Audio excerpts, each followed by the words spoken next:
రాయిని నీళ్ళు సముద్రంలో వేస్తే ఏమవుతుంది? Red colour. వాటర్లో వేస్తే ఏమవుతుంది? వాటర్ రెడ్ అయిపోతుంది. వాటర్ రెడ్ అయిపోతుంది. అంతేనా? ఆన్సర్ కాదా? ఆన్సర్ అది కాదా? చెప్పండి. ఏమవుతుంది? ఇట్ గోస్ ఇన్సైడ్, లోపలికి వెళ్తుంది. లోపలికి వెళ్తే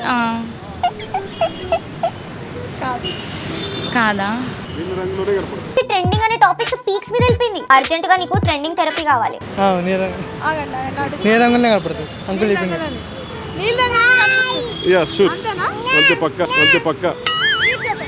అంతే అంకుల్ చెప్పింది కదా. షేక్ ఆడిస్తాను రా. వాటర్ కూడా రెడ్ కలర్ అయిపోతాయి. మొత్తం ఏం అయిపోవు, క్వాంటిటీ బట్టి అవుతుంది. అసలు సముద్రంలో రెడ్ కలర్ వేసి ఏం మాత్రం అవుతుందండి రెడ్? ఎందుకు అవ్వదు? అది రాయి కాబట్టి వాటర్ ఏం వైట్ కావు, మరి ఇంకేమవుతుంది? రాయి పడితే వాటర్ ఏమైనా కలర్ చేంజ్ అవుతుందా? అలానే ఉంటుందా? అలానే ఉంటుంది. అలానే ఉంటుంది. మునిగిపోతాయి ఫస్ట్ అయితే. మునిగిపోతుంది. ఎక్కడ దొరికావురా స్వామి నువ్వు నాకు. సముద్రంలో వేస్తే అది మునిగిపోయి తర్వాత అది నీలి రంగులోనే కనపడుతుంది. నీళ్ళ రంగులోనే కనిపిస్తుంది. అంటే కనిపించదు అసలు. సముద్రం అంటున్నారు కదా, అది ఎంత లోతు ఉంటుందో తెలియదు కాబట్టి కనిపించదు. మొత్తాన్ని ఒకవేళ కనిపించిన నీలి రంగులో కనపడుతుంది.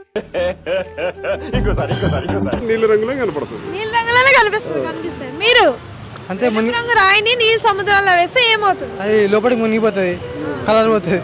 ఏం మాట్లాడుతున్నావురా? కలర్ పోతుంది అంట. పోవడంగా కనిపించదు ముందు.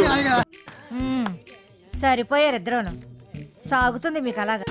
చాలా చాలా లోతు ఉంటుంది కదా. సరే చెప్పనా?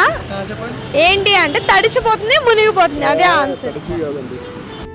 కరెక్టే సార్, పాపం ఫీల్ అన్నట్టున్నారు. చెప్పనా? మునిగిపోతుంది లేదంటే తడిచిపోతుంది. ఇంకేమవుతుంది? చేంజ్ అవ్వదా? పౌడర్ కలర్ ఉంటే అది స్ప్రెడ్ అవుతుంది. రాయి కదా, కలర్ ఏం స్ప్రెడ్ అవ్వదు. ఇట్ గోస్ ఇన్సైడ్ అంటే మునుగుతుందా? మునుగుతుంది, తడిచిపోతుంది. తడిచిపోతుంది. ఆన్సర్ ఇదేంటి?